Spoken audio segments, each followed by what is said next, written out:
I didn't know fear could taste like silk. Script. The room is unbearably quiet, except for the faint hum of the chandelier above. It casts fractured patterns across the marble floor, and I can feel each sharp reflection cutting into my chest. I'm standing in the center, my hands trembling slightly at my sides, wrapped in the delicate gown that feels like it's stitched from my own hesitation.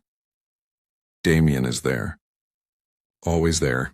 He doesn't move, yet the air around him shifts like gravity itself bends toward him. His eyes, ice and fire mixed in impossible proportions, don't look at me. They measure me. My pulse thrums like a drum, a frantic rhythm that only he can hear. "You look fragile," he murmurs, voice low, smooth, and unsettlingly intimate. Not a question, not a greeting, just an observation that makes my stomach knot. I swallow. My words die on my lips, my voice drowned by the weight of his presence. Every instinct screams at me to step back, yet I feel rooted, as though some invisible chain coils around my ankles. The scent of his cologne hits me, sharp, dark, intoxicating. Cedarwood and something metallic like danger distilled into a single breath. My skin prickles. My mind flails, but my body refuses to listen. He steps closer, and I notice the faint sound of his boots against the floor. Each step deliberate, precise, dominant.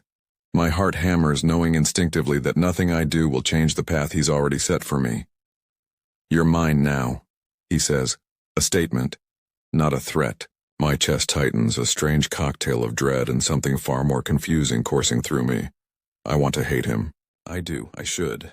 But the way his gaze lingers, slow, assessing, relentless, makes my knees wobble, makes my breath catch.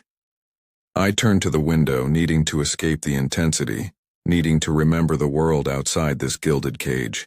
But the city lights blur in my eyes. The luxury surrounding me suddenly feels like a trap. Even the walls seem to lean inward, conspiring with him. He doesn't follow. Not yet, he waits. And waiting is worse. "Do you understand why you're here?" His tone is calm, but there's an edge, an undercurrent that makes my blood run cold. "Yes," I whisper, barely audible. The lie tastes bitter in my mouth. I don't understand. I understand nothing except the raw, suffocating control he wields with a single word, a single glance. He smiles then, slow, almost imperceptibly. A predator enjoying the first stirrings of prey. Good. My mind races, clinging to fragments of the life I left behind. My family, my freedom, my foolish, naive belief that love would choose me rather than debts and arrangements. The thought twists like a knife in my chest. He moves, closer this time, and my skin prickles under the brush of his coat sleeve. A silent assertion of dominance. Not violent yet, but charged with the promise of it. "You'll learn," he says softly. "In time, you'll understand the rules." I nod, though I don't. Words would be pointless here. My mind wants to scream, to run, to fight. But my body, uncooperative, feels the first dangerous spark of something else. A heat that climbs my spine. A curious, unwelcome fascination. He steps back suddenly, breaking the tension, and I inhale sharply. Relief and disappointment mingle in a way that leaves me dizzy.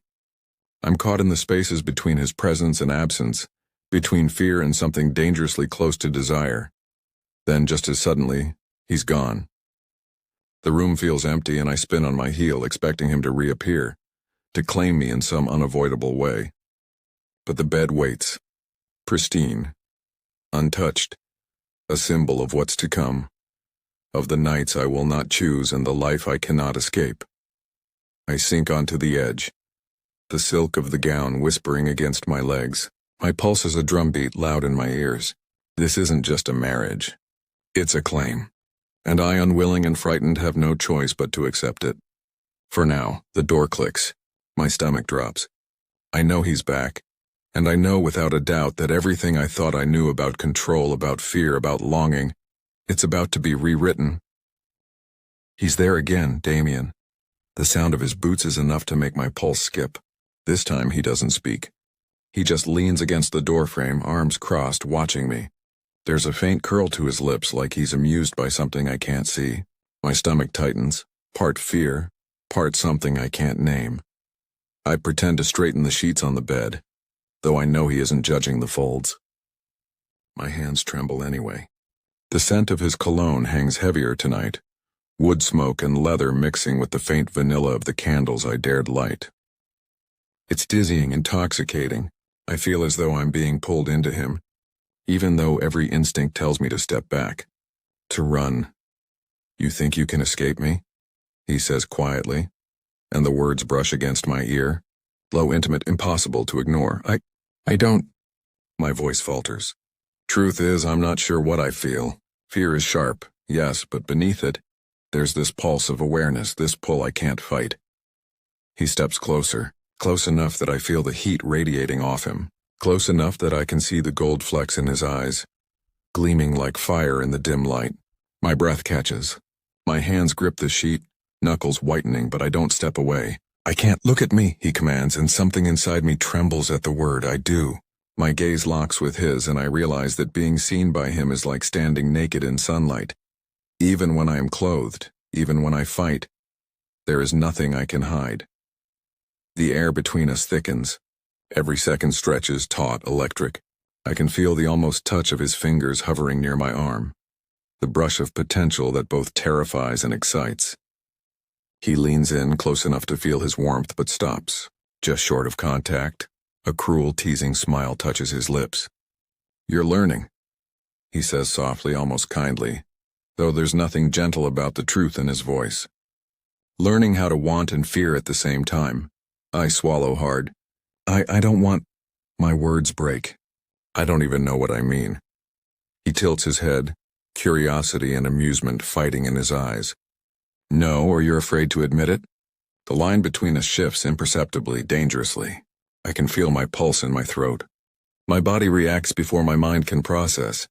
A shiver of heat running down my spine. I shouldn't want this. I should hate him. But the thrill, the tension, the forbidden closeness, it's magnetic. I pull a blanket around my shoulders, an awkward attempt to reclaim some control. But he doesn't move away. He watches, studying, testing. Every breath I take, he's there. Every small shift I make, he notices. I feel exposed, measured, yet paradoxically, alive in ways I didn't expect. "Why do you do this to me?" I whisper, voice low, trembling. He doesn't answer. Instead, he steps back slightly, just enough to let me think I have space while the tension coils tighter. "Because I can," he murmurs. And the statement is not cruelty, it's dominance, yes, but also fascination, possession, and the word rattles me. Possession. I am his. Whether I accept it or not, I retreat toward the desk, pretending to examine papers I don't care about. I need distance. I need sanity. Yet every move I make feels like a game he's orchestrating, and I am losing without even knowing the rules. Then he speaks again, closer now, voice a low caress in the shadows. "Do you know what happens when you try to resist me?" I shake my head even though I'm acutely aware of the answer. My stomach flips.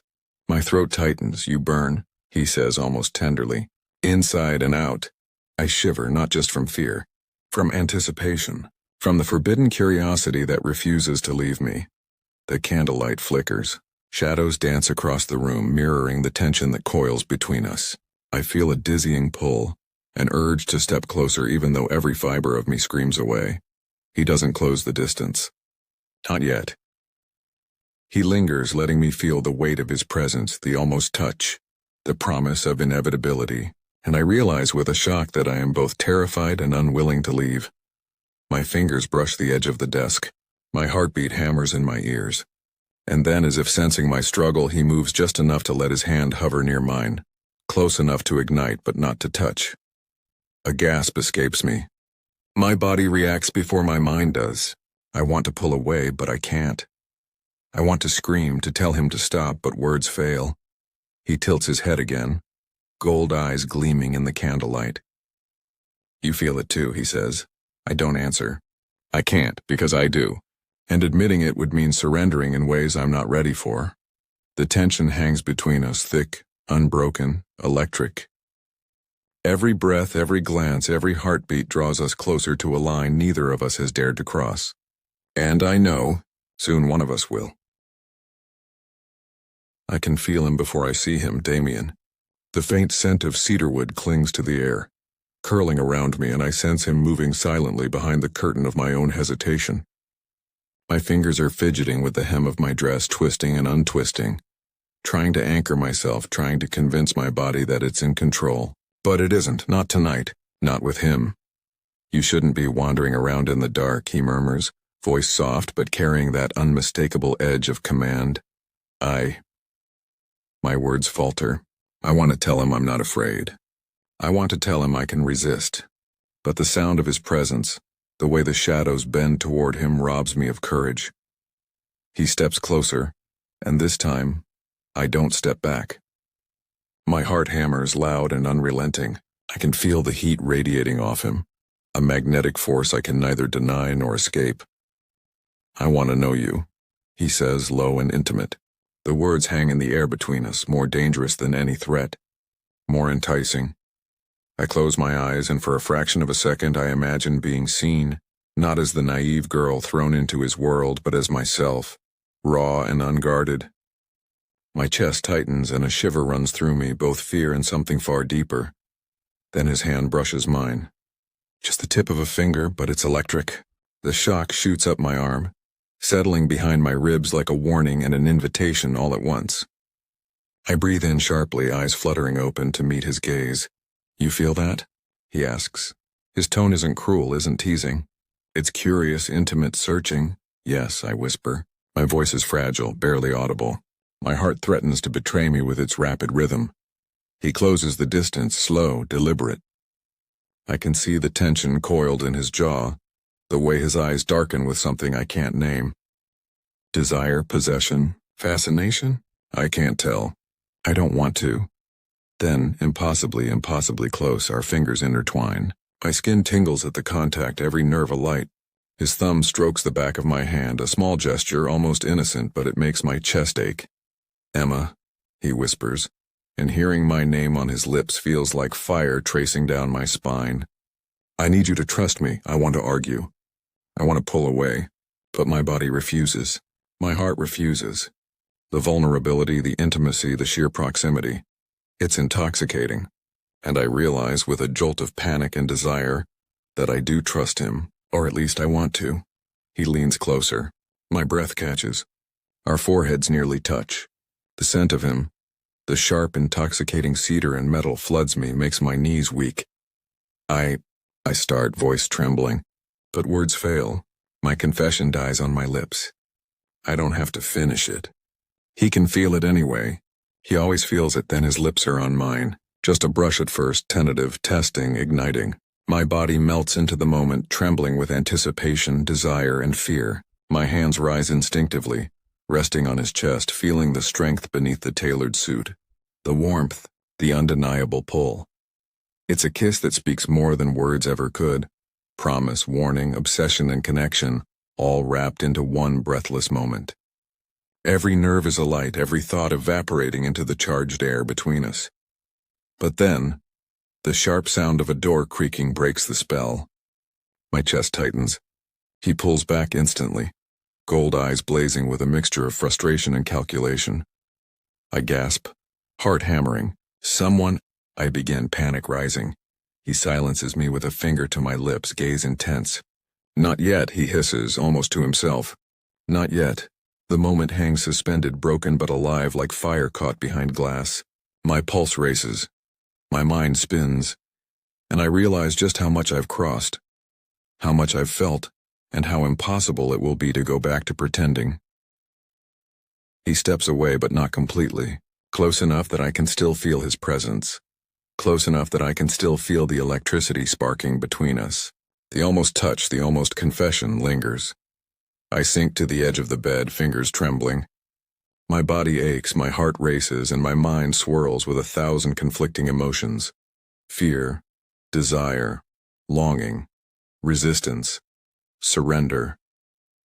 And I know one thing with terrifying clarity. This isn't over. Not by a long shot. Damien has claimed more than my presence tonight. He has claimed a part of my soul, a piece of my mind I didn't know was his to take, and I don't know whether to fight or surrender. The tension between us is unbearable tonight, thick and suffocating like the heavy velvet curtains that block out the city lights. Every shadow in the room seems to pulse with anticipation, every whisper of air carrying the electricity of unspoken desire. Damien is there, watching me. Always watching. But tonight it's different. There's no teasing in his gaze, no half-measured distance. It's raw, intense, all-consuming. My chest tightens, my pulse racing. And I know he can see every shiver, every thought. Every crack in the carefully constructed walls I hide behind. I can't breathe. And yet I can't look away. "Emma," he says. Low, almost a growl, and the sound sends a shiver through me. "Do you even understand what you've done to me?" I falter, words catching in my throat. I want to deny it, push back, claim control. But the truth is unavoidable. Every fiber of me has been drawn to him, pulled into the orbit of his obsession, and the realization terrifies me. He steps closer, the heat of his body radiating against mine, and for a moment the world narrows to this one room. This one heartbeat, this one tension between us. "I can't stop thinking about you," he confesses, voice raw, unfiltered, unrelenting. "Not like this, not ever. And I don't want to." My breath catches. His words, so unguarded, strip away the last traces of pretense I've clung to. I feel my knees weaken, my fingers trembling. And yet beneath the fear there's a thrill, a dangerous, intoxicating pull that makes me ache in ways I never imagined. I close the distance instinctively, my hand brushing his chest, feeling the warmth, the strength, the undeniable dominance that has both terrified and fascinated me from the beginning. "You're insane," I whisper, though the word carries no judgment, only the realization of how deeply he's burrowed into my life, into my mind, into my heart. He smiles then, a dark knowing smile, and it makes something inside me shiver, something that isn't fear, insane enough to claim you, to want you, to need you, and you're just as dangerous, Emma. I step closer, daring, trembling, and press my forehead to his. The proximity is overwhelming, intimate, exposing. Our breaths mingle, shallow, uneven, and I feel the pull of surrender, of trust, of something terrifying and thrilling. I don't know how to fight this, I admit, voice raw, barely a whisper. I want to, and yet, I can't. He leans in, lips hovering over mine, every nerve on fire. The intensity is blinding, the desire palpable. I want to close the distance, to give in completely, to let myself be consumed. And then he stops. A sharp, cruel pause that makes my pulse spike, my stomach twist. He studies me, eyes dark, unreadable. "I want you to feel it, to understand it, to remember that you chose." I gasp as his lips finally meet mine, deep, searing, demanding. It's not gentle. It's not tentative. It's everything, possessive, consuming, passionate. My body responds instinctively, pressing into him, hands tangling in his shirt, craving, surrendering. We break apart just enough to catch our breaths, foreheads still touching. "Do you know what you do to me?" he murmurs, voice low, ragged. I can't finish. I don't want to. My body betrays me. Every shiver and gasp an admission I cannot voice. He brushes a strand of hair from my face, fingers lingering on my cheek. "You're mine, Emma, but not just like that. I need you to want it, to choose me." The words hit me like a punch and a caress all at once. Choice, power, control. For the first time, the line between fear and desire blurs completely, and I feel it. The raw, undeniable truth that I am not just a victim in this, that I can wield influence, that I can navigate this dangerous game on my own terms. But before I can act, before I can decide how to reclaim even a sliver of agency, there's a sharp knock on the door. A voice outside, questioning, impatient, intruding. We break apart immediately, distance flaring between us. The spell shatters. My pulse hammers, every nerve screaming with what we've shared and what we've left unspoken. Damien's gaze lingers, gold eyes dark, intense, almost predatory. "We'll finish this," he promises, voice low and dangerous. "And when we do, nothing will be the same." I swallow hard, knowing he's right. Nothing can ever be the same again. Not between us. Not in me. I sink onto the edge of the bed, shaking, breathless, heart racing. Fear, desire, anticipation, and longing collide in a dizzying storm. I've crossed lines I didn't even know existed. I've felt more in these hours than in all my life before. And yet the knowledge that the climax is coming, both terrifying and exhilarating, makes me ache in ways I can't describe. Damien turns toward the door, pauses, and glances back at me. That look, the one that says he's both conquered and intrigued, possessive yet waiting, makes my stomach twist and my pulse race. And I know with certainty that the breaking point has arrived. There's no going back now. I didn't know surrender could feel like fire. Damien is there, close enough that I can feel every heartbeat, every breath, every sharp edge of desire pressing against me. The world beyond these walls doesn't exist. There's only the tension between us, electric and raw, pulling us into a gravity neither of us can escape. Emma, he whispers, voice low, rough with want and something more, something that makes my chest ache. Do you trust me? I hesitate. The answer is dangerous. The answer is terrifying, but it's true. I do trust him. Not blindly, not stupidly, but I do trust him, and in that trust there's power. Power I didn't realize I possessed. I do. I breathe. The words are both confession and challenge. His eyes darken, gold flecks catching the candlelight like molten fire contained in steel. He steps closer, brushing a stray hair from my face. Good, then you'll understand me. Fully, he captures my lips with his slow, searing, deliberate. The kiss isn't gentle, it's claiming, consuming, dominant. My hands tangle in his hair, clutching, pressing, kneading. I feel him everywhere, close, intense, unavoidable, and I realize I want it. I want him. All of him. And I want to choose it. We break apart just long enough to catch our breath. His forehead rests against mine. You've changed, he murmurs. You're not the same girl who entered this room afraid and uncertain. You're something else now. I smile, breathless because he's right. I've changed. The fear hasn't vanished, but it's tempered with courage, with awareness, with the spark of something that is wholly mine. My body, my mind, my heart, they belong to him only because I choose them to. Not out of weakness, not out of obligation, but because I want to. And then he pulls me close again, lips brushing my ear. You're mine, he says, possessive, insistent, but there's tenderness beneath the dominance. And yet, you are your own. Do you understand that? Yes, I whisper, voice trembling with exhilaration. I do. He lifts my hand, pressing it to his chest. I feel the steady beat of his heart beneath my palm. Every beat of this is yours, he says, and you'll never forget it. I shiver at the intimacy, at the vulnerability, at the sheer honesty of the moment.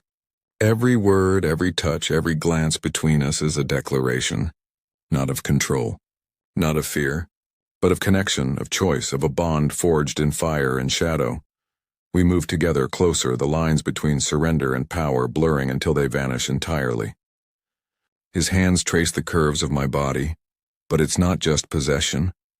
It's reverence, acknowledgement, desire tempered with understanding. I respond in kind, asserting myself in the small, clever ways I've learned, testing limits, claiming space, proving that even within this consuming passion I am present, awake, alive. Emma, he murmurs, voice rough, urgent. Say my name. Damien, I whisper, and the sound is a promise. A surrender, a challenge. All at once, the world narrows to the two of us. Each kiss, each breath, each heated glance is a story, a confession, a declaration of everything we've been through. The fear, the longing, the games, the almost confessions, the moments of control and submission. It all converges here now in a crescendo of emotion and desire. And then, impossibly, it ends, or rather it evolves. Not in defeat, not in exhaustion, but in fulfillment. A stillness, a quiet intimacy that follows the storm where hands remain intertwined, foreheads pressed together, hearts beating in sync. I didn't think I could feel like this, I admit, voice low, trembling but certain. With anyone. You've changed everything, he murmurs. You've claimed your place, not just here, not just with me, but in your own life. And that is irresistible. I smile, a soft, victorious smile. Not because I've won him, but because I've won myself. Because I've navigated fear, desire, and uncertainty, and emerged whole, empowered, aware. He presses a final, lingering kiss to my lips. And I know it's not the last, but it's perfect. Complete. A promise of more, tempered with the understanding that whatever comes next, We face it together, not as master and captive, but as equals in the intricate, dangerous, exhilarating dance of power and passion. And in that moment I realize I am not just claimed by him. I am claiming myself, and that is the most intoxicating power of all.